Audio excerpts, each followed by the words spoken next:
ஜெய ஜெய சங்கர, ஹரஹர சங்கர. மகாபரிவால் எவ்வளவோ புஷ்ப மாலைகள் இருந்த சமயத்தில்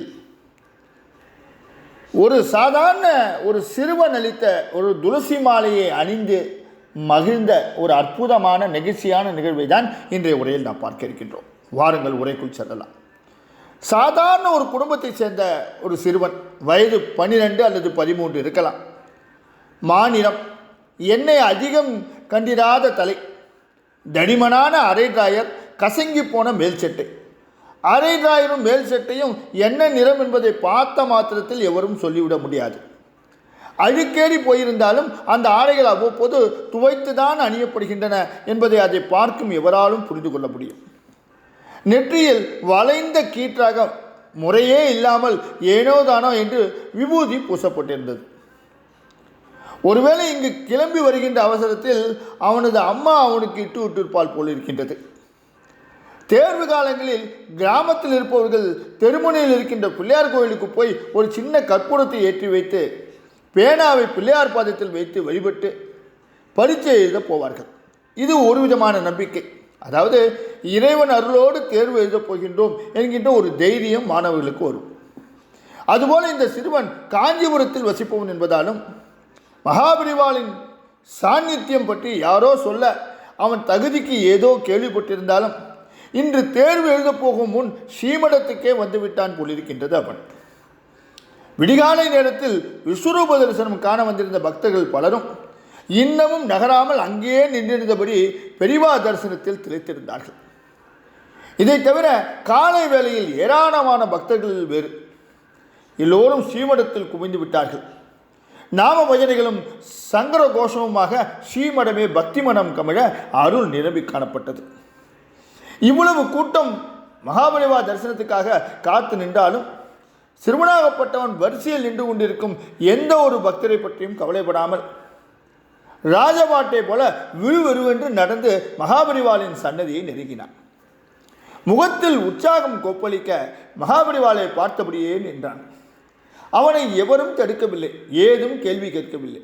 காரணம், அந்த சிறுவனின் ஆர்வத்தையும் பரபரப்பையும் பார்த்த பின் இயல்பான அந்த பக்திக்கு தடை போட யாருக்குத்தான் மனம் வரும்? மடத்துக்கு போய் சாமியை கும்பிடணும்னா அவருக்கு தோதா ஏதாவது எடுத்துட்டு போகணும் என்று அவனுக்கு யார் சொல்லி கொடுத்தார்களோ தெரியவில்லை. தன் கையில் தொடுத்த ஒரு மாலையை வைத்திருந்தான். அந்த மாலையை பார்த்த பல பக்தர்களும் வெவ்வேறு விதமான உணர்ச்சிகளை தங்களுக்குள் வெளிப்படுத்தி கொண்டு விமர்சித்து கொண்டிருந்தார்கள். சிலர் வியந்தார்கள், சிலர் வெளியே ஏதும் பேச முடியாமல் தங்களுக்குள் கேலியாக சிரித்து கொண்டார்கள். பலரது விமர்சனத்துக்கு கேலி சிரிப்புக்கும் உள்ளான அந்த மாலையில் அப்படி என்ன விசேஷம் என்று நினைக்கின்றீர்களா? அது துளசி மாலை. அதுவும் துளசியை அடர்த்தியாக கொத்து கொத்தாக வைத்து கட்டப்பட்ட மாலை இல்லை. தனித்தனி துளசி இலைகளை கோணாமானாவென்று ஒரு முறையில்லாமல் கோர்த்து தொடுக்கப்பட்டிருந்த மாலை. ஒருவேளை அடுத்தடுத்து துளசி இலைகளை நெருக்கமாக வைத்து தொடுத்திருந்தால் அதில் இடைவெளி என்பது தெரியாமல் போயிருக்கும். ஆனால் இந்த சிறுவன் தொடுத்து கொண்டு வந்திருந்த இந்த துளசி மாலையில் இடைவெளி அதிகம் தெரிந்தது. அதனால் பார்த்தவுடன் மாலை என்று சொல்வதற்கு எவருக்கும் வாய் வராது. இதில் இன்னொரு அலங்கோலமும் வெளிப்பட்டது. அதாவது இறை வழிபாட்டுக்கு கொண்டு செல்கின்ற துளசியை பெரும்பாலும் வாழை நாரில் தான் கட்டுவார்கள். ஆனால் இந்த சிறுவன் ஒரு சணலில் இந்த மாலையை கட்டி எடுத்து வந்திருந்தான். வீட்டில் ஏதாவது பொருளை கட்டி வைத்திருந்த மூட்டையில் இருந்த சணலை மட்டும் பிரித்து எடுத்திருப்பான் போலிருக்கின்றது. இது போன்ற காரணங்களால் சிறுவன் எடுத்து வந்திருந்த துளசி மாலையை பார்த்து சிலர் சிரித்தார்கள். ஆனால் பக்குவப்பட்ட சிலர், இந்த வயதில் இந்த அளவுக்கு மகாபரிவாளிடம் ஒரு பக்தி இருக்கின்றதே, வெறுங்கையோடு வரக்கூடாது என்கின்ற நாசுக்கு தெரிந்திருக்கின்றதே என்று நெகிழ்ந்தார்கள். ஒரு கட்டத்தில் மகாபரிவாளின் திருப்பார்வை அவன் மேல் விழுந்தது. ஒரு புன்னகையை உதட்டோரம் தவழவிட்டு, இங்கே வாப்பா என்பது போல் அவனுக்கு ஜாடை காட்டினார். விறுவிறு என்று நடந்து முன்னுக்கு வந்தான். என்ன என்பது போல் ஆச்சரியமான முகத்துடன் தலையை மேலும் கீழும் அசைத்து ரசனையாக கேட்டது அந்த பரபிரம்மம். சிறுவன் சந்தோஷமானான். தனக்கு உரிய அங்கீகாரம் இந்த சன்னிதானத்தில் கிடைத்துவிட்டது என்பதாக மகிழ்ந்தான். கையில் துளசி மாலையோடு மகாபரிவாளை இன்னும் நெருங்கி அவரின் திருவடி அருகே இதை சமர்ப்பித்தார். மகாபரிவாளின் கைங்கரிய பணிக்காக அங்கே இருந்த சீடர் ஒருவர் அந்த துளசி மாலையை அங்கிருந்து எடுத்து வேறு இடத்தில் சேர்ப்பிப்பதற்காக குனிந்தார். சற்று நிமிர்ந்து அந்த சீடரை பார்த்த மகாபரிவா வேண்டாம் என்பது போல வலது ஆட்காட்டி விரலை இடதுபுறமும் வலதுபுறமும் அசைத்து சமிகை செய்தார். சீடரையும் தள்ளி நிற்க சொன்னார். அந்த மாலையை தான் அகற்றுவதை பெரியவா விரும்பவில்லை என்பதை புரிந்து கொண்ட சீடன் நின்ற வாக்கிலேயே அப்படியே பின்பக்கமாக நகர்ந்து கொண்டான். எக்ஸாம் இன்னைக்கு இருக்கா என்று சிறுவனை பார்த்து மகாபரிவாள் கேட்டார். இவ்வளவு பேர் கூடியிருக்கும் இடத்தில் தன்னை பார்த்து மகாபரிவாள் ஒரு கேள்வி கேட்கின்றார் என்பது அந்த சிறுவனின் முகத்தில் ஏராளமான சந்தோஷத்தை கொடுத்திருந்தது. தவிர தனக்கு தேர்வு இருப்பதை மகாபரிவா எப்படி கண்டுபிடித்தார் என்கின்ற ஆச்சரியமும் அவன் முகத்தில் பிரகாசமானான். ஆமாம் சாமி, இன்னைக்கு சயின்ஸ் என்று கூடுதல் தகவலையும் சொன்னான். துளசி மாலையை எனக்காக கொண்டு வந்திருக்க போட்டிருக்கே என்று அவனை பார்த்து கேட்டு அந்த மாலையை கையில் எடுத்தான். இப்படியும் அப்படியும் அதை ஆராய்ந்தான். தான் காணிக்கையாக எடுத்து வந்திருந்த மாலையை மகாபரிவாள் தன் கையில் எடுத்து விட்டார் என்பதை பார்த்த மாத்திரத்திலேயே அந்த சிறுவனுக்கு பெருமை பிடிபடவில்லை.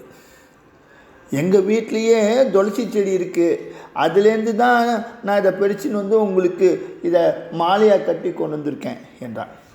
அந்த பரபிரமம் அவனை பார்த்து சிரித்தது. கூடியிருந்த திரளான பக்தர்களும் அடுத்து மகாபரிவாள் என்ன செய்ய போகின்றார் என்பதை கவனிப்பதில் ஆர்வமானார்கள். ஒரு சன நேரத்தில் இந்த சிறுவன் மகாபரிவாளின் கவனத்தை இப்படி கவர்ந்து விடுவான் என்று அங்கிருந்த எவரும் எதிர்பார்க்கவில்லை. சிறுவன் மேல் மகாபரிவா செலுத்தும் கரிசனத்தை கண்டு சீடர்களும் மடத்து சிப்பந்திகளும் கூட அதிசயப்பட்டு போனார்கள். அந்த துளசி மாலையை தன் கையில் எடுத்துக்கொண்டார். சுற்றிலும் நின்றிருந்த தன் பக்தர்களை இப்படியும் அப்படியும் திரும்பி பார்த்தார் மகாபரிவா. எல்லா பக்கமும் திரும்பி பார்க்கிற வேளையில் அவர் முகத்தில் ஒரு புன்னகை ததும்பியது. மாலையை போட்டுக்கொண்டார். இந்த கோலத்தில் நான் எப்படி இருக்கேன்? இந்த மாலை எனக்கு நன்னா இருக்கா என்று மகாபரிவா கேட்பதாக எல்லோருக்கும் பட்டது. மகாபரிவாளுக்கு சமர்ப்பிக்க வேண்டி பக்தர்கள் வாங்கி வந்த எத்தனையோ மலர் மாலைகள் அவருக்கு முன்னால் சற்றும் மனம் குறையாமல் மழை போல குவிந்திருந்தன. ரோஜா, மல்லிகை, சம்பங்கி என விதவிதமான மலர்களை கொண்டு மிகவும் நேர்த்தியாக தொடுக்கப்பட்டிருந்த மாலைகள் அவை. ஆனால் அனைத்தையும் விட்டுவிட்டு ஒரு ஒழுங்குமுறையே இல்லாத ஒரு மாலையை எந்த விதமான இலக்கணத்திலும் சேராத சாதாரண சிறுவன் கொண்டு வந்த துளசி மாலை ஏனோ மகாபரிவாளுக்கு பிடித்து விட்டது. தானே அதை சுவீகரித்து கொண்டார். இதுதான் பக்தி என்பதை அங்கு வந்திருந்த அனைத்து பக்தர்களுக்கும் உணர்த்தும் விதத்தில் இந்த மாலையை அணிந்திருக்கின்ற நான் எப்படி இருக்கேன் என்பதாக அனைவரையும் பார்த்தாரோ. எத்தனையோ மலர் மாலைகள் இருந்தும் அன்பின் மிகுதியால் ஆர்வத்தின் வெளிப்பாடாக தொடுத்து கொண்டு வரப்பட்ட அந்த துளசி மாலை என் உள்ளத்தை கவர்ந்து விட்டது என்பதை பகட்டான பக்தர்களுக்கு உணர்த்திருப்பாரோ.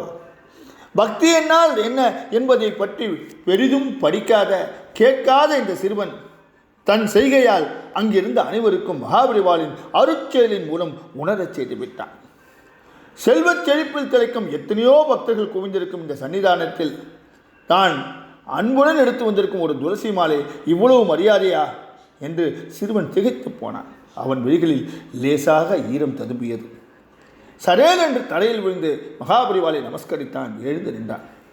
சுமார் 10 நிமிடங்கள் கழித்து தான் அந்த துளசி மாலையை தன்னுடைய தலையிலிருந்து அவர் எடுத்தார். எப்பேற்பட்ட பக்தி! அந்த சிறுவனின் முறையில்லாமல் கட்டப்பட்ட அந்த துளசி மாலையை ஏற்றுக்கொண்டு பல பெரிய பெரிய மாலைகளை எல்லாம் ஒதுக்கி அவனுடைய உண்மையான பக்திக்கு முக்கியத்துவம் கொடுத்த மகாபரிவாளின் அந்த கனிவை சொல்வதா, அந்த சிறுவனின் உண்மையான பக்தியை சொல்வதா?